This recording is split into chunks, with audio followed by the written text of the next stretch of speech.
All right, welcome to the Explainer. You know, every single time you post something, or tweet, or just leave a quick review online, you're actually doing something pretty incredible. You're adding your voice to this huge global conversation.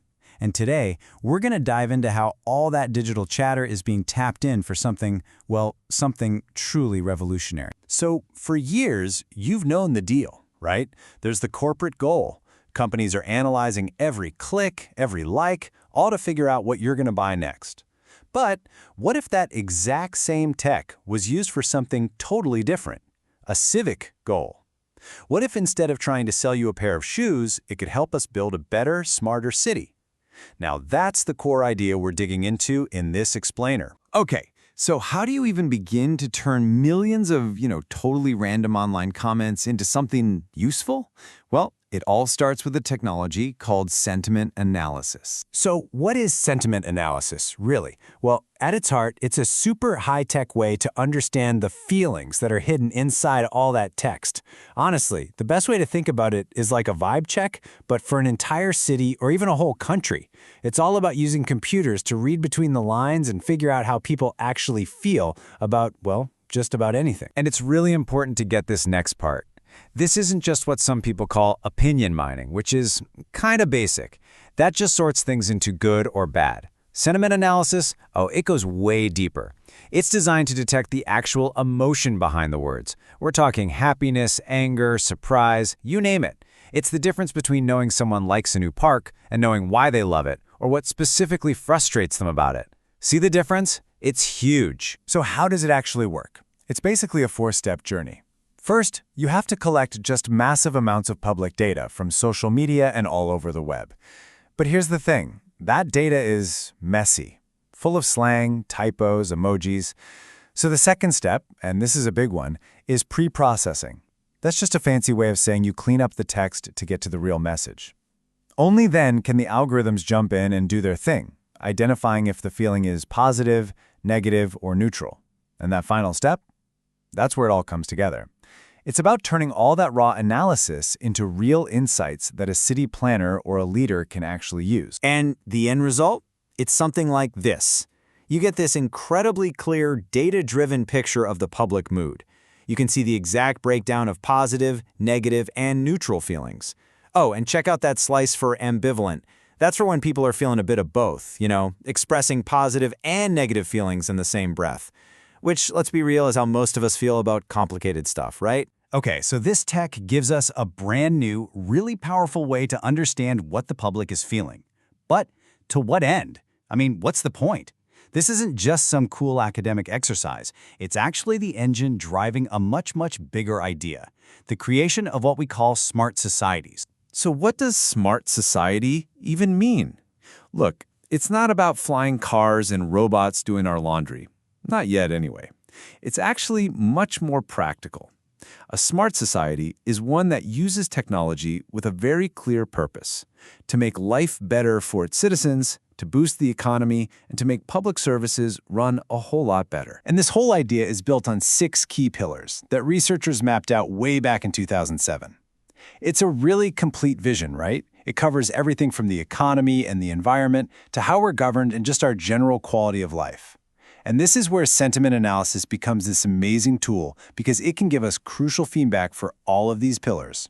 Just imagine, you could use it to measure how people really feel about a new bus line for smart mobility, or use it to help shape better policies for smart governance. The possibilities are huge. All right, so the theory is cool and all, but this is where it gets really exciting.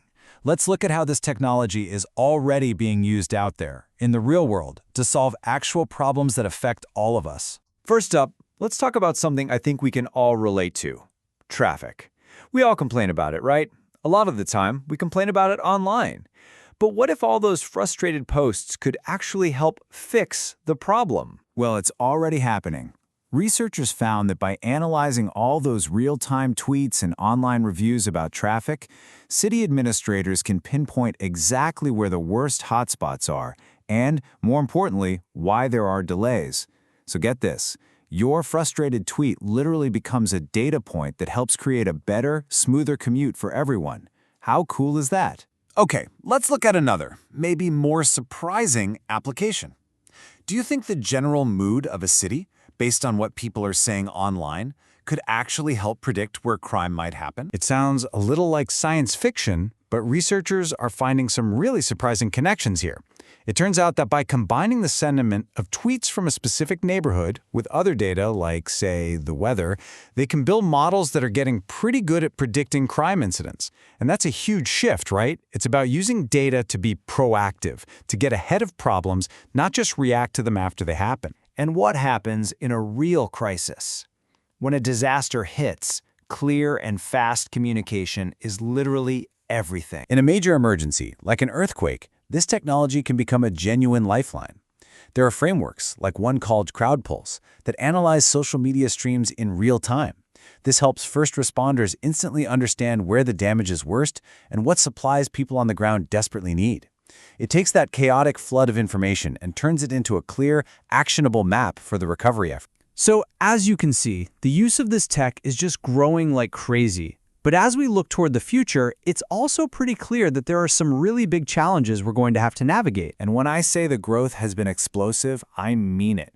Just to put this in perspective for you, back in 2010, there were only 2 research papers published on this topic. Fast forward to 2021, and that number jumped to 95. That is a massive, massive shift. It just goes to show you how seriously researchers and city planners are taking the idea of listening to the public. But, as this field gets more powerful, we have to start asking some tough questions.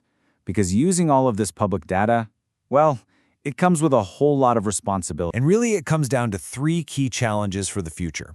First up is data privacy.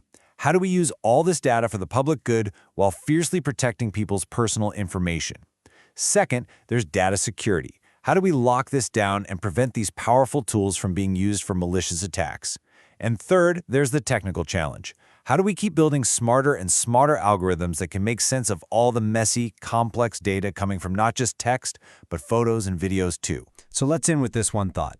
For the first time in history, the technology actually exists for our cities and our governments to listen to us on a scale that was just impossible before. The platforms are there, the algorithms are getting smarter by the second.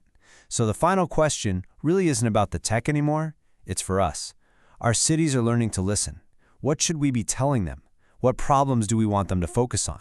That's something to think about the next time you post. Thanks for joining us for this explainer.